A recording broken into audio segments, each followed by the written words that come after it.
Hello नमस्कार साथियों, स्वागत करता हूं आपका अपने यूट्यूब चैनल स्टेट लेवल पर। दोस्तों, अर्थव्यवस्था के अंतर्गत आज का टॉपिक इतना महत्वपूर्ण है क्योंकि दुग्ध विकास या ऑपरेशन फ्लड, आपने वर्गीज कुरियन का नाम सुना होगा। यानी दुग्ध संबंधी, डेयरी संबंधी जितने भी क्वेश्चन परीक्षा में बनते हैं उन सभी को मैंने इसमें अंकित किया है। दोस्तों, आप इस छोटी सी वीडियो को देखिए ताकि ऑपरेशन फ्लड, दुग्ध विकास बोर्ड, डेयरी अनुसंधान संस्थान, डेयरी विकास बोर्ड कहाँ कहाँ पर हैं, उनका मुख्यालय कहाँ पर है, उस सभी के प्रश्न आप सीख जाओगे और प्रत्येक क्वेश्चन को आप परीक्षा में सही करके आएंगे। तो शुरुआत करते हैं। ऑपरेशन फ्लड 13 जनवरी 1970 को लॉन्च किया गया था। यह विश्व का सबसे बड़ा डेयरी विकास कार्यक्रम था। यानी विश्व में डेयरी के विकास को बढ़ावा देने के लिए ऑपरेशन फ्लड 13 जनवरी 1970 को लॉन्च किया गया। देश में श्वेत क्रांति का संबंध सहकारी स्तर पर चलाए गए दुग्ध व्यवसाय कार्यक्रम द्वारा दुग्ध के उत्पादन तथा आपूर्ति में व्यापक वृद्धि करने से है। यानी जो ये श्वेत क्रांति चलाई गई थी दुग्ध संबंधी, इसका मुख्य कार्य जो था दुग्ध उत्पादन में वृद्धि करना, डेयरी विकास का उत्थान करना, ये इसका प्रमुख उद्देश्य था। दोस्तों, डॉक्टर वर्गीज कुरियन को भारत में श्वेत क्रांति का जनक कहा जाता है। परीक्षा में बार बार क्वेश्चन आता है कि श्वेत क्रांति के जनक कौन है? वर्गीज कुरियन। उन्हें रमन मैगसेसे पुरस्कार 1963, कृषि रत्न 1986, विश्व खाद्य पुरस्कार 1989 सहित कई पुरस्कारों से सम्मानित किया गया। वह भारत के सर्वोच्च नागरिक पुरस्कार पद्मश्री 1965, पद्म भूषण 1966 और पद्म विभूषण 1999 के प्राप्तकर्ता भी हैं। दोस्तों, तो इतने महान शख्सियत या इतने महान व्यक्ति को हम कैसे भूल सकते हैं जिनको इतने महत्वपूर्ण पुरस्कार मिले और उन्होंने श्वेत क्रांति में महत्वपूर्ण भूमिका निभाई। दोस्तों, श्वेत क्रांति को सार्थक करने हेतु 1970 में ऑपरेशन फ्लड कार्यक्रम की शुरुआत राष्ट्रीय डेयरी विकास बोर्ड स्थापना, जिसकी 1965 में हुई, उसके द्वारा की गई।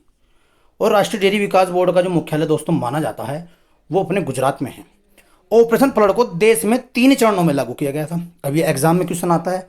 प्रथम चरण 1970 से 1980 के मध्य, द्वितीय चरण 1981 से 1985 के मध्य और तृतीय चरण जो दोस्तों चलाया गया था वो 1985 से 1996 के अंतर्गत चलाया गया था। 30 वर्षों के भीतर ऑपरेशन फ्लड ने भारत में प्रति व्यक्ति दूध उत्पादन को दोगुना करने में मदद की। यानी 30 साल के अंतर्गत वे परिवर्तन दूध में देखने को मिले कि दुग्ध उत्पादन दोगुना बढ़ गया, जिससे डेयरी फार्मिंग भारत का सबसे बड़ा आत्मनिर्भर ग्रामीण रोजगार उत्पन्न करने वाला क्षेत्र बन गया। ऑपरेशन फ्लड ने किसानों को उनके द्वारा उत्पन्न संसाधनों पर सीधा नियंत्रण प्रदान किया, जिससे उन्हें स्वयं के विकास को निर्देशित करने में मदद मिली। इसे श्वेत क्रांति के रूप में जाना जाता है। तो अब तक 2 या 3 प्रश्न हमें देखने को मिलते हैं। श्वेत क्रांति के जनक और ऑपरेशन फ्लड के चरण, ये आपको देखने को मिलते हैं। अब देखते हैं इसका प्रमुख उद्देश्य क्या था। भाई, मैंने बताया दुग्ध उत्पादन को बढ़ाना, ग्रामीण आय में वृद्धि, क्योंकि ग्रामीण जनता जो है पशुओं को पालती है, दुग्ध उत्पादन करती है, दूध को बेचती है, व्यापार करती है और उसमें ही उनका एक आसरा बनता है। दोस्तों, इसलिए कहीं ना कहीं दूध को मुख्य भूमिका माना जाता है गांव के अंतर्गत। उपभोक्ताओं के लिए उचित मूल्य। तो 3 उद्देश्य ये प्रमुख माने गए हैं। आगे बढ़ते हैं। महत्व, इसने डेयरी किसानों को स्वयं के विकास के लिए निर्देशित करने में मदद की, उनके संसाधनों पर उनके नियंत्रण प्रदान किया। इसने भारत को वर्ष 2016 से 17 में दुनिया में दूध का सबसे बड़ा उत्पादक बनने में मदद की। वर्तमान में भारत में 22% वैश्विक उत्पादन के साथ दुनिया का सबसे बड़ा उत्पादक है। यानी अपना भारत वर्तमान समय में दुनिया का 22% दुग्ध उत्पादन करता है और सबसे बड़ा दुग्ध उत्पादक है। ये भी एक महत्वपूर्ण दोस्तों बात मानी जाती है। अब देखते हैं इससे संबंधित कुछ पहल भी चलाई गई। पशुपालन अवसंरचना विकास निधि, राष्ट्रीय पशु रोग नियंत्रण कार्यक्रम, राष्ट्रीय गोकुल मिशन, राष्ट्रीय कृत्रिम गर्भाधान कार्यक्रम चलाया गया, राष्ट्रीय पशुधन मिशन चलाया गया। दोस्तों, अब 2 क्वेश्चन एग्जाम में और बनते हैं, विश्व दुग्ध दिवस और राष्ट्रीय दुग्ध दिवस।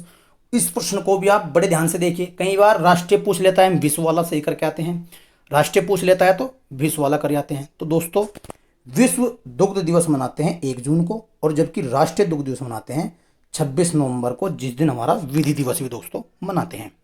अमूल कंपनी की नींव रखने वाले डॉक्टर वर्गीज कुरियन के योगदान को याद करते हुए उनके जन्मदिन पर राष्ट्रीय दुग्ध दिवस मनाते हैं।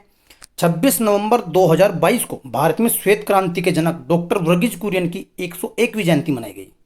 यानी 26 नवंबर 2022 को भारत में श्वेत क्रांति के जनक वर्गीज कुरियन की 101वीं जयंती मनाई गई। दोस्तों, ये भी बात देखने को आती है।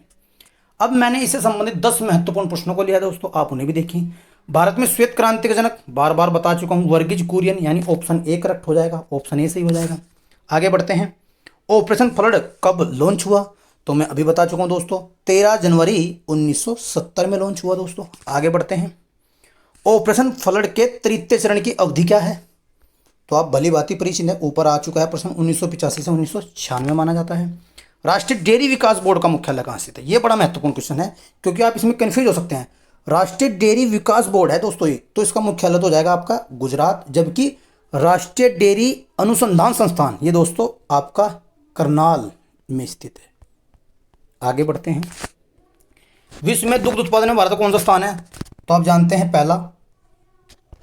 आगे बढ़ते हैं। राष्ट्रीय डेयरी विकास बोर्ड की स्थापना कब की गई, राष्ट्रीय डेयरी विकास बोर्ड की स्थापना कब की गई, तो दोस्तों 1965 में की गई।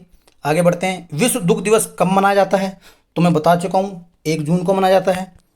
आगे बढ़ते हैं। निम्नलिखित में से अमूल के संस्थापक कौन हैं, तो डॉक्टर वर्गीज कुरियन इसके संस्थापक हैं। और भारत की वैश्विक दुग्ध उत्पादन में कितने % की भागीदारी है दोस्तों, तो 22% के साथ विश्व में दुग्ध उत्पादन के मामले में अपना भारत 22% उत्पादन करता है और पहले नंबर पर है। ऑपरेशन फ्लड किस पंचवर्षीय योजना के दौरान हुआ, तो दोस्तों चौथी पंचवर्षीय योजना के दौरान जोड़ा गया। तो दोस्तों इस महत्वपूर्ण क्लास को आप बार बार देखिए, ताकि ऑपरेशन फ्लड और भारतीय अर्थव्यवस्था का महत्वपूर्ण टॉपिक माना जाता है, ताकि एग्जाम में आप कोई भी क्वेश्चन ना गलत कर कहें। तो आप इस वीडियो को देखिए, चैनल को सब्सक्राइब कीजिए, वीडियो पसंद आए तो लाइक कीजिए, कमेंट कीजिए, कमेंट करके बताइए कि आपको वीडियो कैसी लग रही है, ताकि मैं और अच्छा प्रयास करने का एक छोटा सा और प्रयास करूं, ताकि आपका कोई भी कंटेंट ना छूटे और एग्जाम आपका अच्छा जाए दोस्तों। धन्यवाद दोस्तों।